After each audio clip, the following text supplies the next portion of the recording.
মামা বাঙালি মরলেও মানুষ হবো না, এটা বিশ্বাস কর। আরে দুনিয়ার মানুষ এত খারাপ কেমনি হয়? চিন্তাই তো আমার মাথায় কাম করে না। এটা করে কত হইল। কিরে সেরা কি খবর? বিড়বিড় করে একা একা কি কস? আরে কোশ না, চিন্তা যে করবো না, এরা জিনিস চিন্তা ভাবনা করে করলাম কি জানোস মামা, একটা বাস কুরকা যদি আমি একটা বছর পারি মামা, তাহলে আমি কয়টা বেচা খামো?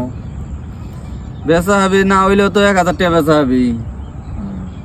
যদি একটা ছাগল পালি আমি এক বছর, ছাগল পাললে 1 বছর যদি তুই ছাগল পালস তাও তো নিম্নে তুই 10,000 টাকা বেচা হবি।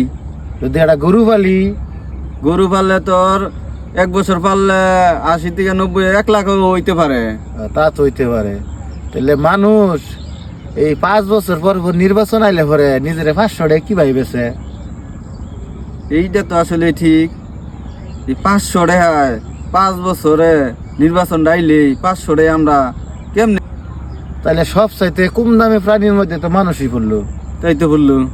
হাই রে বাঙালি রে, বাঙালি কোনো মরলেও মামা, বাঙালি মরলেও মানুষ হবো না, এটা বিশ্বাস কর।